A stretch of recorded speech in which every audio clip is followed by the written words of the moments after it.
Right.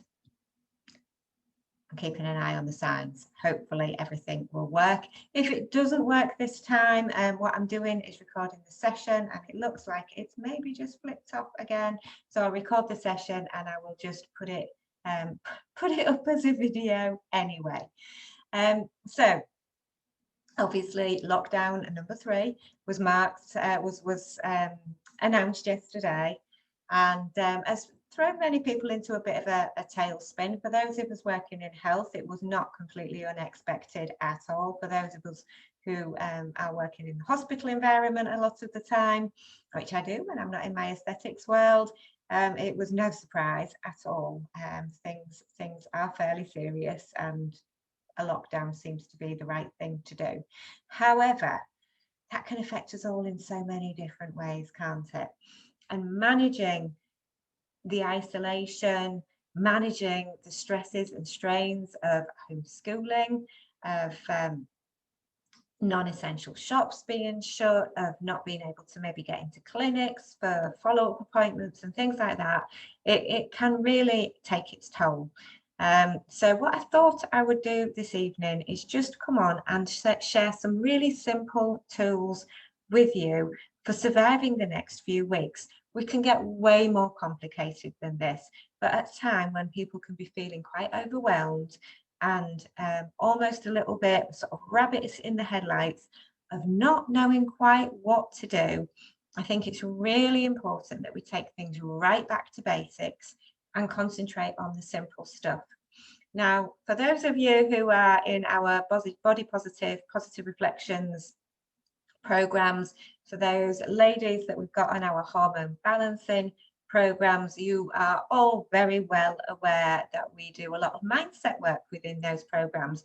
But for our patients who are purely aesthetics, or have maybe been watching from the sidelines for a while and aren't really our patients, are just interested to see what we do, you might not be aware that we do this. And we do a lot of quite detailed mindset work with our patients who are maybe looking to optimize the nutritional management, be more body positive, create more maybe a body that they're more happy and comfortable in, or managing their hormones, particularly our ladies of a certain age. We're all sort of feeling the struggle, and that becomes very, very intensified in situations like this, where our world becomes a lot smaller. Particularly if you're working from home or not going out to work, the world becomes a lot smaller, so the problems that we have become a lot bigger because there's very little to sort of temper it and to put it into any kind of context beyond what we are experiencing in our own worlds. So on that basis, what we really need to do is start taking things right back to basics and going right back to the very simple stuff. So what I'm going to do is I put together an extremely simple presentation I'm going to share with you and just run through some of these very basic tools. So let us go on to here. Hopefully everybody can see that, and so it's just 4 really, really simple tips, but they are very simple, but don't underestimate the power that they can have in helping and supporting people who are maybe struggling in their own head at the moment, or struggling with the overwhelm of work and kids and homeschooling and managing the home and not being able to get outside as much as they would like, all of that kind of thing. It can become extremely overwhelming, and because of that, we need to go back to basics and the really simple stuff. So I know it sounds obvious, but nutrition now, we've had 2 lockdowns in 2020, and then along came Christmas. And honestly, really, what have we had much to look forward to other than what we're eating and what we're drinking? A lot of the time it's been very focused on these kind of things. It's been completely understandable. But over that time, we know that the general population has packed on a few pounds, perhaps, read somewhere today, although I don't know if the source is credible, and I'm always very wary unless the source is credible, but an average of about 15 pounds is what I'm told people have gained over the last few months since we've been in these lockdown situations. And while the comfort food can be lovely at the time, it doesn't take very long, does it, before it starts to make us feel sluggish and tired and not as able to move as well as we could before. If we've got problems with our bones and joints to start off with, if you've got a little bit of arthritis or anything like that going on, being that little bit heavier can exacerbate that, make all of those symptoms much more worse to deal with. So, you know, while I am a massive advocate of being confident in your own body, and I truly believe that that's the way that we feel good about ourselves, and that's the way, or the process through which we can make changes, just being a bit more mindful about your nutrition, or our nutrition generally at this stage, can be a really good thing. If you feel you're putting good things into your body, you feel that you're getting the right sort of energy, you kind of level off those peaks and troughs of sugar hits that you can come across if you're eating a lot of sugary, fatty foods. One of the things that I do advocate is, maybe if you are trying to lose just a little bit of weight, reducing the amount of simple carbohydrates that you're eating. So things like pasta, rice, potatoes, and bread. They're the carbohydrates that are quite dense in calories, but not hugely full of content in terms of vitamins and minerals and that kind of thing. You can easily get the vitamins and minerals that you need from other things that are perhaps less calorie dense, but maybe a bit more filling. Or you can certainly eat more of them to fill you up more, and you feel a little bit more satisfied after that. So really think about what it is that you're eating, what it is that you're drinking. Do you really need that second glass of wine? I mean, I know sometimes the answer is absolutely yes, I do. But think about what you're eating, what you're drinking, and always think about increasing your water intake. Now, this can be water that's got a little bit of juice in it. It can be flavored with the like the cold tea bags. Anything like that, but anything that increases your intake of water is going to be good for your energy, for your clarity within your thinking, and for your skin, which is amazing as well. I take supplements of vitamins and iron each day, and over the last couple of years, what I've been doing is buying the dissolvable versions of that and dissolving each one in a pint glass. And the reason for that is purely because then I know that I'm drinking more water. It's a way of getting more water into me. I need these supplements. So if I have the dissolvable ones, make sure that I'm having those 2 extra pints of water a day. It just helps me to know I'm well hydrated. It reduces headaches, it increases energy, and it makes your skin look far, far better as well. So nutrition, really important, basic tool. And you know, post Christmas and New Year and all the rest of it, it's always a good time to just reflect on our habits and see if we can improve things there. Exercise. Now, exercise doesn't have to be arduous. I am one of those annoying people that tends to fall out of bed into my trainers, and I'll go out and do a run in the morning. And the reason that I fall out of bed into my trainers is purely because for the first mile or so, I'm fast asleep pretty much. So I don't really feel the pain until I'm sort of on my way back, because my runs aren't particularly long. But it makes me feel better in the morning. It wakes me up. It gives me that energy. And even when I'm really not feeling like going, actually, my first foot out the door, when I start stretching out, it makes me feel physically better. But I do it because I enjoy doing it. And if I didn't enjoy it, I wouldn't do it. So find something that floats your boat. You don't have to do a heavy workout. You don't have to go to the gym. If your thing is dancing around the kitchen with your music blasting out in the morning, do that. You know, if you love a little bit of calm yoga or Pilates or something like that, do that. Do what brings you joy and makes you feel better. Exercise shouldn't be arduous. And if it's simply a case of getting out at lunchtime for a 15-minute walk, in the fresh air, do that. Something is better than nothing. I was on a forum the other day when people were talking about a run every day and how it was really difficult, and they were under pressure and under stress, and it was only the beginning of the month, and how hard has this sort of, you know, become.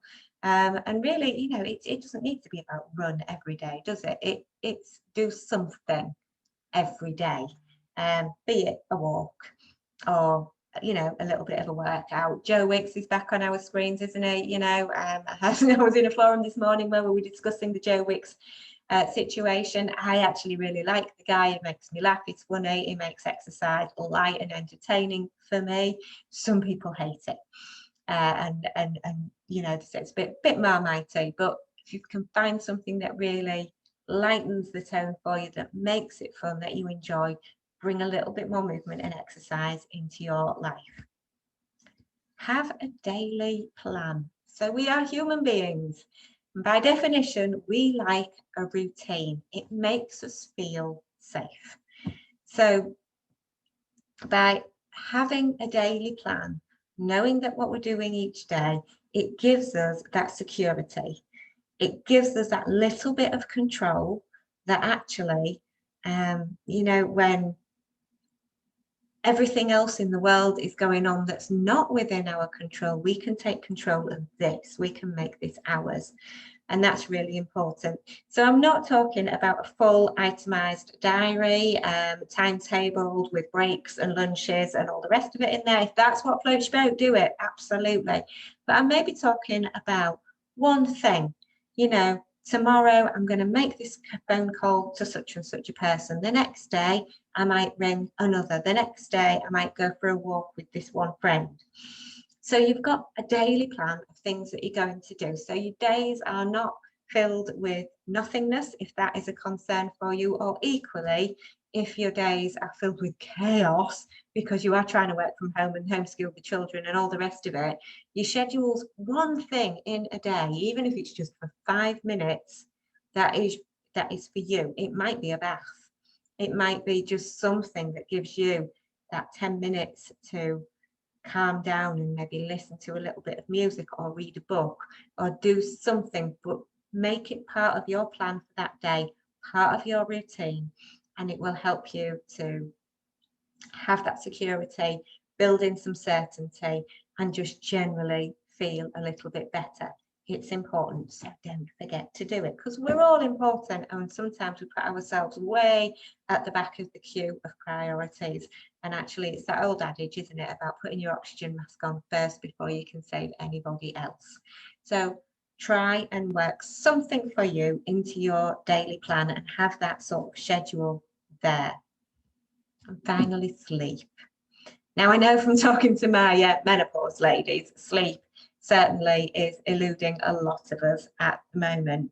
And I know with obviously the stresses and the worries around the lockdown, around COVID, around the homeschooling thing, around trying to work from home and manage children, sleep can be one thing that really takes a hit. So what can we do to optimize this? Well, it's not easy. You know, I'm not pretending that there are any real quick fixes, but a good sort of sleep hygiene routine really helps a lot of people. So what I mean by that is 2 hours before you're planning on going to sleep, electrics, they should go away. Get rid of them. Think about reading a book, having a nice bath, not scalding hot bath or shower, because that will actually wake you up more, but a nice comfortable warm bath or warm shower, something that you find relaxing, maybe some nice oils in there that smell lovely and make you feel chilled out. Listen to some music, something that's very calming and makes you feel, you know, much more chilled out, much more zen, much more calm than perhaps you would be if you were flicking through Facebook or playing Xbox or any of the other things that sort of stimulate our brain from an electrical point of view. So think about developing a really good nighttime sleep hygiene routine that doesn't involve copious amounts of teas and coffees, because that will keep you awake as well. But maybe, you know, a nice warm routine or something that's comforting, that's nice at the end of the day. A good idea is also not to have a supper at the, a couple of hours or so before you go to bed, because your digestive system will be busy at work, even when you're trying to go to sleep. So what you want to be doing is properly relaxing and giving your body that chance to properly relax as well. So make sure that, you've not had loads to eat right before you go into bed. You've not been on loads of electrics, but you've done the things that make you calm. Sometimes putting the electrics down, going for a little walk if you are able, a couple of hours before bedtime, and then maybe coming back, having your bath and going through that whole routine, if that's possible for you, would be a really nice way to sort of calm down and tell your body that actually it's time to go to sleep. But any one of those things that you can build in as part of your daily routine, which I know is difficult if you're juggling kids with the bedtimes and you're screaming at somebody to get off the Xbox, and maybe you've got a small child that's waking up and crying through the night. There's so many distractions, and I'm not naive. I'm not suggesting that we all live in this beautiful little world where we can have these amazing experiences on a daily basis. But building these things in when you realistically can is going to help you, and therefore is going to give you a better quality of sleep and set you up better for the next day. So, to help you a little bit, I have put together this daily planner. So you can print this off. I'm going to put it, a link to it. I'll put the document itself in the comments underneath the video. So you can print this off. You can laminate it and fill it in each week if you want, and then just wipe it off, or print off a few copies if you like and just use a new one each week. But it's just some prompts for these 4 tools to really help you think. What are you doing? There's a planner there for food. So if food is actually a stress for you and you end up not planning your food and then just eating anything that you can find in the cupboards, what can be really useful is to actually plan out what you're going to eat for each meal time, and then maybe plan out your little bit of exercise for each day, your little bit of routine in your daily plan, maybe who you're going to call, maybe who you're going to, go for a distance walk with, or whatever we're allowed to do at that time, and then write in your own pre-sleep routine and what you are aiming for. Even if you can't achieve it, the fact that you've set your intention and you are aiming for it might be that you can look at it on a night and think, oh gosh, that ship sailed, there's no way I'm getting out for a walk, I haven't got time for a bath, but actually I could lay down and listen to some music for 5 minutes, or I could read my book for half an hour, and just pick out the things that work for you. So I hope that's really helpful for you. I'm going to stop sharing the screen now and come back to just being me. And then obviously, if you have any comments, any questions, anything like that, just put them in the thread. Let me know what you're thinking, and I would love to hear from you. Apologies again that we couldn't put this live, but hopefully we are able to put it recorded and that will work for me. So take care, everybody. Thinking about you all. Look after yourselves, and I will see you soon. Bye for now.